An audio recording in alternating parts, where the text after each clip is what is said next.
human self presents to me many challenges that burden me. My heart center shines and calls to me. This is who I choose to be. Sometimes lessons. Welcome to the Vibrational Alchemy Podcast. This is Penny Fisher, and we are so glad you are joining us for this week's episode.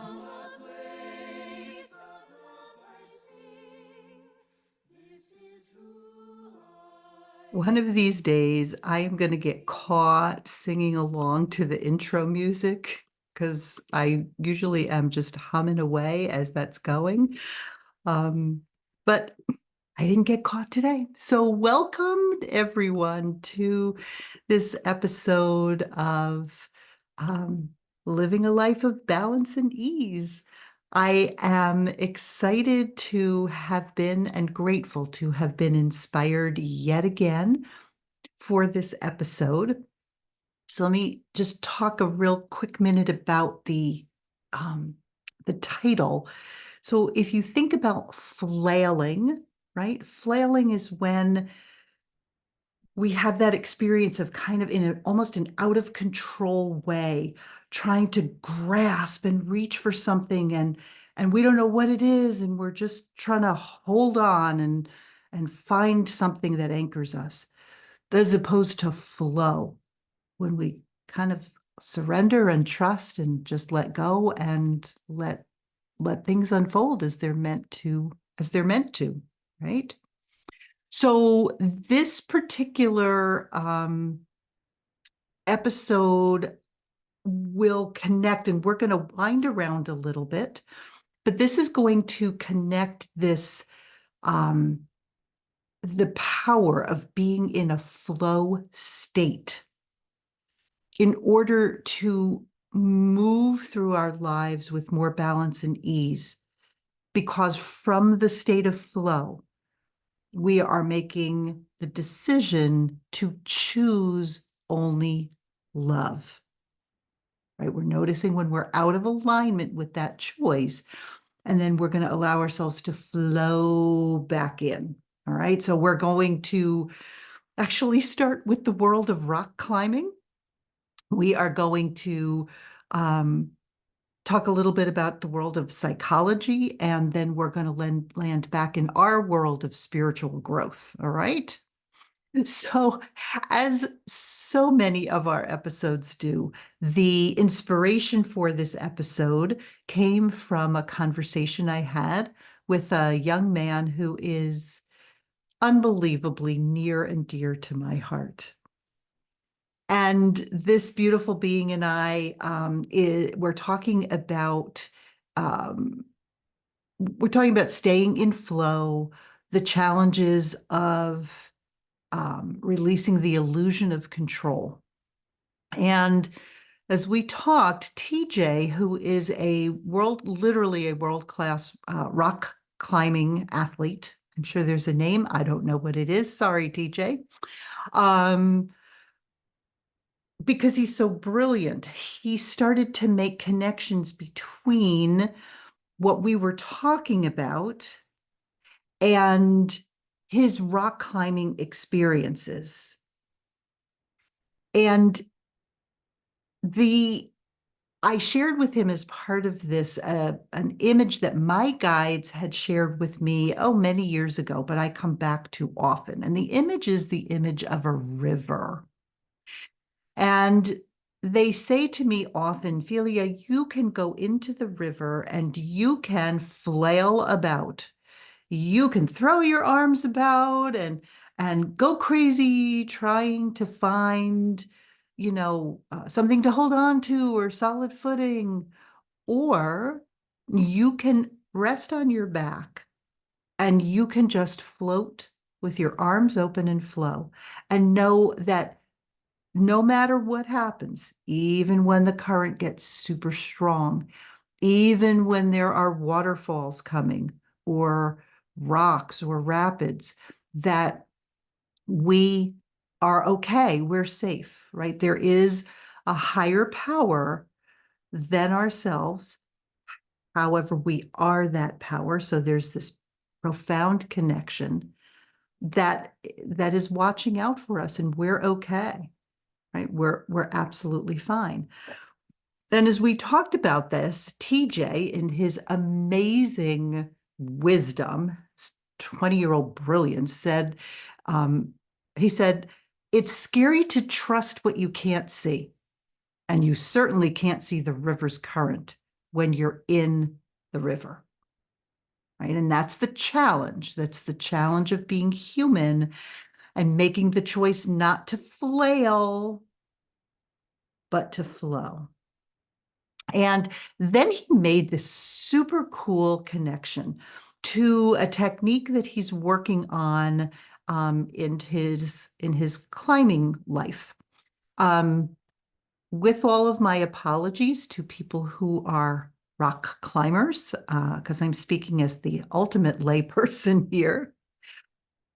What TJ explained to me, or at least what I understood that he explained to me, is that there are times when you are in a climb and you literally have to make a leap from one hold to another, right? It's not anything big, but you literally have to allow yourself to be without, uh, you're not on the wall, without a hold for that split second of time, okay?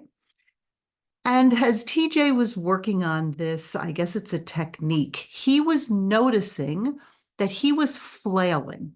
So as he would release one hold and go to the next, he was grasping and trying to make sure he could get the hold, and his arms were out and away from his body.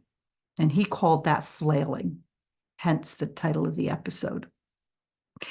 And he started to watch some video, and what he noticed was that really proficient climbers actually keep their arms in close to themselves. And he sent me a video of him working on this. And what I noticed was his hands and his arms are actually in alignment with his heart space, right? But we'll get to that in a minute. But when he utilizes this technique of keeping his arms in and not flailing about looking for the next hold, he says that it makes the motion clean and lean, and he's able to get to the next hold with a lot more ease. These are my words now superimposed. He stays in alignment with his body, with the trajectory of the move that he's making, and it makes it easier. He feels that it's really helped him level up is the word I'm going to use. Okay. So now I'm going to pause and we're going to shift a little bit, because the very next day, and nothing happens by accident, I was talking with a friend who is a counselor, and just the flow, literally, of the conversation took us into a conversation about flow state, which is something that was discovered. Oh gosh, I hope I can get this name right. By a Hungarian American psychologist, Michele Csikszentmihalyi. My apologies for that pronunciation. And flow state is essentially this idea of being in the zone.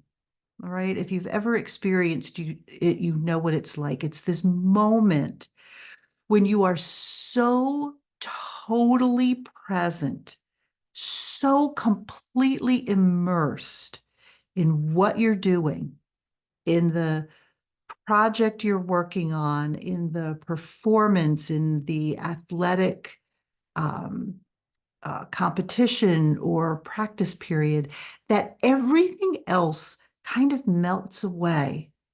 And it's like your brain turns off and you're left with just you and whatever it is that you are engaged in, right? You know what to, if you've experienced this, you get it. You know what to do next. It's almost as if you are able to um, anticipate on some level what's coming next, right? And so you are in a complete state of flow. And in this world of psychology, it is called the flow state. So I was doing some more research on this because I've experienced it, but I didn't know it was like a thing. So there's a great app. If you haven't checked it out, you might want to check out Headspace. It supports mindfulness and meditation. And on Headspace, there is a great article about flow state. And I love what they say here. This is really beautiful. Flow state describes a feeling where, under the right conditions, you become fully immersed in whatever you are doing. There's this focus that, once it becomes intense, leads to a sense of ecstasy and a sense of clarity. You know exactly what you want to do from one moment to another, and you get immediate feedback. When you're giving your fullest attention to an activity or task that you are incredibly passionate about, singularly focused on, and totally immersed in, you may find yourself creating the conditions necessary to experience a flow state of mind. The mind's usual chatter begins to fade away, placing us in a non-distracted zone. The feelings that would consume you under normal circumstances, inhibition, hunger, fatigue, aches, and pains, all melt away. And all that matters is your dedication to your craft. We're going to come back to the second part of that article in a little bit, but this is from Psychology Today, right? So now we've gone from Headspace, which is about mindfulness and practices more related to spiritual growth, right? And now we're going to go to Psychology Today. And I quote, "Flow is the joy of doing something for the sake of doing it, a state in which people are so involved in an activity that nothing else seems to matter. People who engage in flow have feelings of success, pride, and accomplishment. An activity done in flow is pegged as enjoyable or even ecstatic." And this, my friends, I think is really important.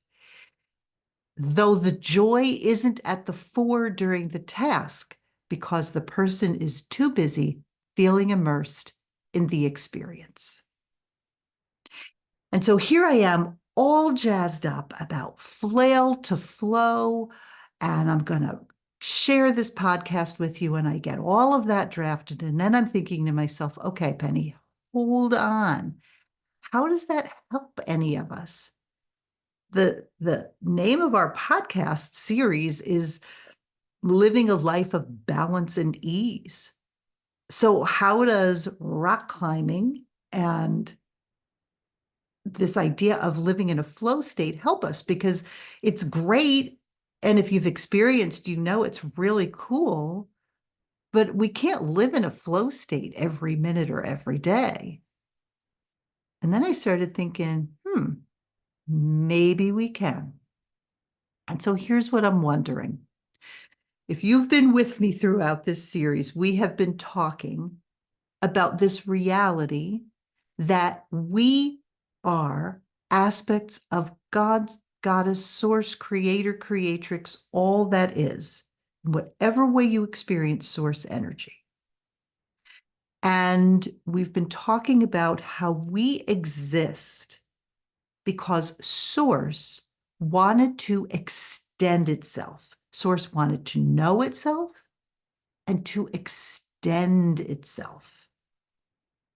And if source is love, unconditional love, then we are the mystery of that love extending itself. We are love. We are divine perfection, love and light. So our human experience, the reason for our existence is to be love. And if we are in a state of continually working on the task of only choosing love, we choose love in everything that we do. We choose love in everything that we say. We choose love in everything that we feel and everything that we think. And sometimes we don't do a great job on the front end, and that's okay. Because sometimes we got to fake it till we make it. But the point is that we are choosing love. So even at times when our human experience gets out in front of us and we're like, oh, I can't believe I did that. We can take a breath and simply say, all right, I wonder what that was all about. Now I'm going to choose love. And we proceed, right? So I'm wondering if we make this the way that we move through life, if we are constantly bringing ourselves back, like TJ's arms, if we are constantly bringing ourselves back into alignment with our heart, couldn't that put us into a kind of flow state? Couldn't that bring us to a place where we are so tuned in, tapped in, um, that we notice when we're out of alignment with ease, like breathing, and we bring ourselves back, but we're in flow. We're in constant flow. We're not grasping. We're not trying to get at something. We're just, I choose love. Oh man, I just saw a political ad on TV and I went on a rant and okay, I did not choose love in that moment, but now I will choose love. It's a work in progress, right? I think, my darlings, that that is possible, or some version of that is possible for us. And at least for me, the place that pulls me out of that flow state is when I um, engage with the energy of judgment in some way, shape, or form, right? And always, I cannot be judging someone else unless that judgment comes back and is directed at me first, right? So I want to always be aware when I slip out of that space of love. And then I say, oh man, I did it again. I didn't choose love. I can't believe I did that. I blah, blah, blah, blah, blah. Oh, there's the judgment against self. And so we remediate that by staying curious. Oh, I didn't choose love as I watched that commercial. I wonder what that's all about. Oh, that's about me needing to feel in control. I wonder why I need to feel in control. Oh, because when I was a kid, I had a family situation where blah, blah, blah, right? Do you see it? Psychology Today, as part of that same article, also has a list of characteristics of being in a flow state. One of them is that there are clear goals along the way. And if our goal is to be love, it's a pretty clear goal. Another characteristic is that we are able to receive immediate feedback. Well, if my goal has to do with me, I'm getting feedback simply by what my actions are, my words are, my thoughts are, my feelings are. There's a balance between challenge and skill, right? So we never feel that we are overwhelmed. And at the same time, we always feel like we are in a place where we are able to move and grow. And this is perhaps my favorite. There is no agony over failure, right? There's no agony over failure. The next one is there's a disappearance of self-consciousness. Oh my gosh. The next one is there's a sense of timelessness or distorted time. And finally, the process is what's enjoyable, not the result. Do you hear it? We are coming out of our mind. We are shutting that brilliant analytical mind off for the moment. We are saying to our beautiful ego selves who just want to keep us safe, it's okay. I got this. You go take a rest. And we are dropping down into our hearts. And that's where our flow state originates from. No distractions. There's no such thing as failure anymore, right? There's an earlier podcast called Redefining Failure, and I really go into that one. There's no such thing as failure. There are opportunities to practice and opportunities to learn. And we don't beat ourselves up when we don't get to where we thought we should be. Stop shitting on yourselves. That's another episode, right? But when we can stay in that space of the heart, oof, that's it. That's the bliss, right? And Headspace, this is the end of that article that I thought was just worth sharing with you because they talk about an actual way to get there. And here they're going to connect the science of flow state with the practice of mindfulness. Check this out. By definition, mindfulness is the quality of being present and fully engaged with whatever you're doing in the moment, free from distractions or judgment, and aware of thoughts and feelings without getting caught up in them. By engaging in meditation, we are encouraging our minds to become more present, actively creating conditions that help us observe when we get distracted, what distracts us, and then return to the object of the focus. A flow state of mind combines the two concepts. In essence, flow state is a very active, moving meditation. And I share this with you because I love the concept of the moving meditation. Here's my human reality, right? I got to get up in the morning. I've got to attend to things. I've got to feed this human vessel.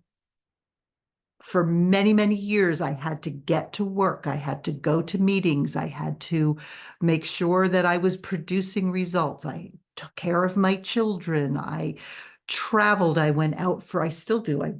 Go out for dinner with friends, right? We have life. And I think many people think of mindfulness and meditation as sitting still with your eyes closed for hours on end. And I'll tell you, that's beautiful. It's a lovely way to spend a morning or an afternoon. But what I'm proposing, my darlings, is that we start on the journey of finding balance between stillness, which is lovely and important, and being in that state of fully full presence in the moment, even when we're in motion, even as we're in the grocery store. What if we could develop the habit of mind that keeps us in that state of being the observer, keeping us being curious about how we're acting, how we're speaking, how we're thinking. And again, when we are out of alignment with unconditional love, we use our tools, right? Our breath, our um, our mantra, our affirmation.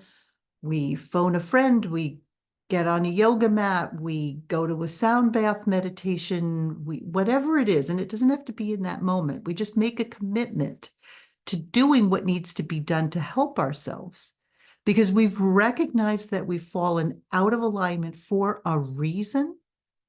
And so we do the work to uncover that reason and send it love. What would it be like to know that when our emotions overwhelm us, when we are, just kind of drowning in that sea of grief or terror or uncertainty or anger, what would it be like to know that we could watch that and know that we don't have to flail around trying to find an answer? We could, like TJ, bring ourselves back into center, be curious about what's happening, and then choose love. Allow ourselves to flow.